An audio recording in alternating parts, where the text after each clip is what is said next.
Ouais, la team, c'était chaud au Conseil de sécurité.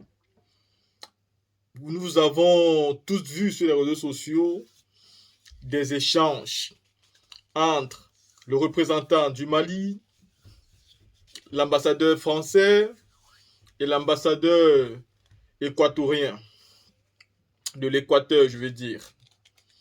L'échange était huileux. Avant de continuer ici, je vous laisse écouter cette vidéo.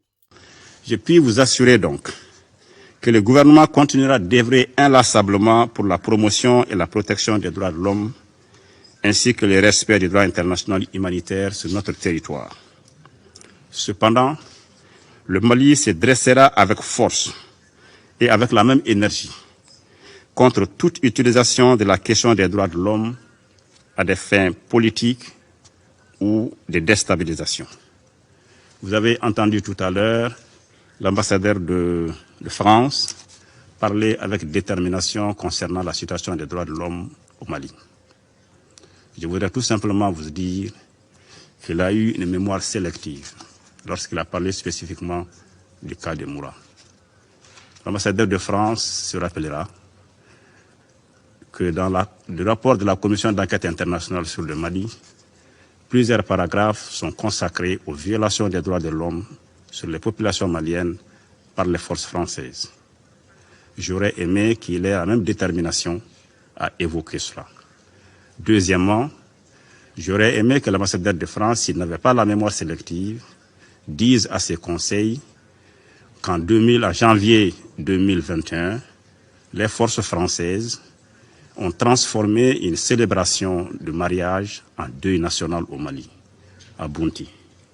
J'aurais bien aimé, s'il n'avait pas la mémoire sélective, qu'ils disent à ce conseil les efforts qu'ils ont faits pour donner suite au rapport qui a été publié ou aux deux rapports qui ont été publiés, pour ne prendre que ces deux exemples.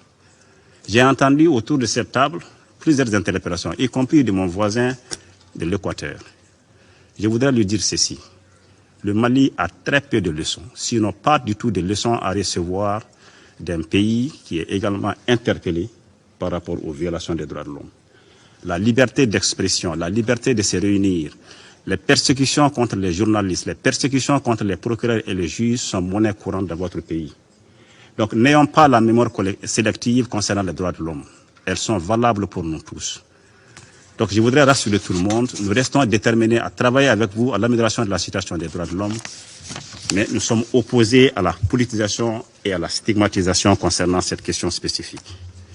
Je n'ai évidemment pas l'intention de polémiquer avec le représentant du Mali.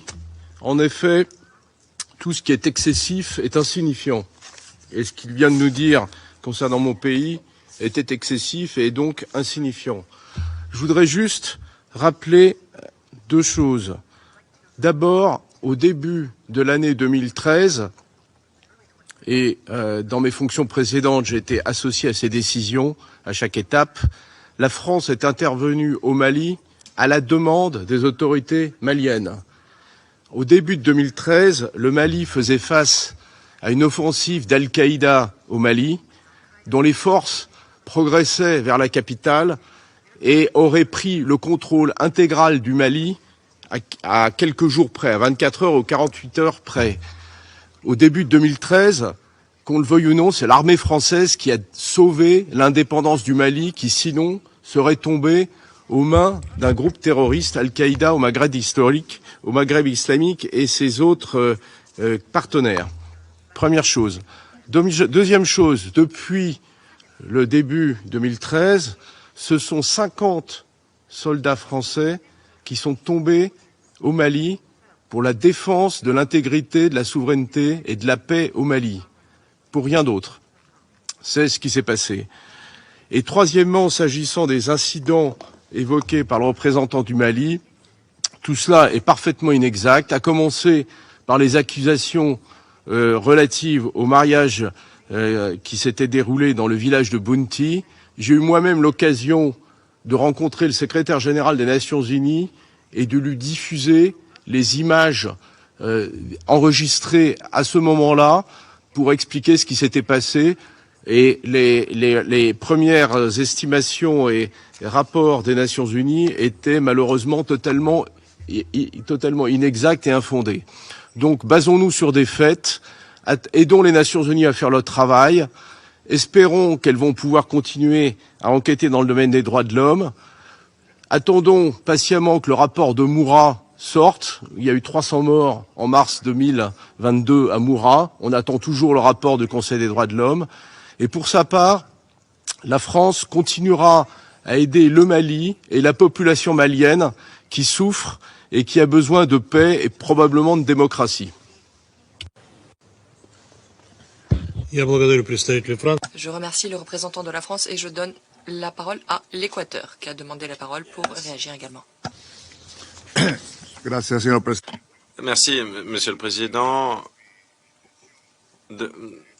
Ce n'est pas non plus mon intention de polémiquer avec le représentant du gouvernement malien. J'aimerais toutefois apporter quelques précisions.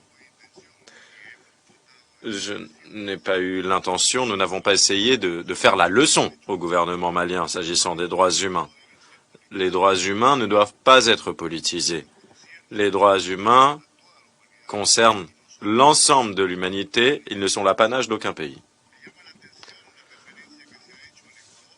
On a fait mention de l'Équateur, cela m'a surpris parce que l'Équateur vit dans un régime de démocratie, aucun journaliste n'a été poursuivi, ce n'a pas été le cas non plus de procureur ou de juge. Peut-être que le gouvernement du Mali n'est pas au courant du fait que le mandat du gouvernement de M. Correa s'est terminé il y a 4 ans. Je remercie le représentant de l'Équateur. Je dois relever que notre discussion prend un caractère interactif. Et je donne à présent la parole au Mali, qui a demandé la parole pour pouvoir réagir. Merci, Monsieur le Président. Non, je serai très bref. Je n'ai pas non plus de l'intention d'engager une polémique. Je voudrais tout simplement dire que la situation des droits de l'homme au Mali est une source de préoccupation majeure pour le gouvernement. Nous travaillons à son amélioration. Elle est intimement liée à la situation sécuritaire du pays et c'est pourquoi d'ailleurs nous mettons l'accent sur la situation sécuritaire. Par contre, vous avez entendu l'ambassadeur de France et je m'inscris totalement en faux de ce qu'il dit concernant les différents rapports. C'est des documents qui existent, c'est des documents disponibles sur ce qui s'est passé. Donc vraiment, je le renvoie à ces documents-là. Et deux, nous avons demandé une réunion spéciale du Conseil justement pour évoquer les violations répétées de notre espace aérien et les cas d'espionnage dont nous sommes l'objet. Je pense que c'est l'occasion, si l'ambassade de France le veut bien, elle peut lever, la France peut demander, peut lever les restrictions, peut lever justement les blocages pour la tenue de cette réunion. Nous aurions l'occasion de mettre nos preuves sur la table. Donc encore une fois, notre souci majeur, c'est la sécurité du peuple malien, c'est des réformes politiques et institutionnelles, c'est ce que nous faisons. Et je reste ouvert à engager la discussion avec mon ami de l'Équateur et avec l'ambassadeur de France. Je suis sûr qu'il y a un espace pour qu'on se comprenne, mais arrêtons de politiser la question des droits de l'homme. Merci, Monsieur le Président. Je remercie le représentant du Mali. Je n'ai plus d'intervenants sur ma liste. J'invite les membres du Conseil à se rendre en consultation officieuse pour poursuivre la discussion de cette question. Je lève la séance.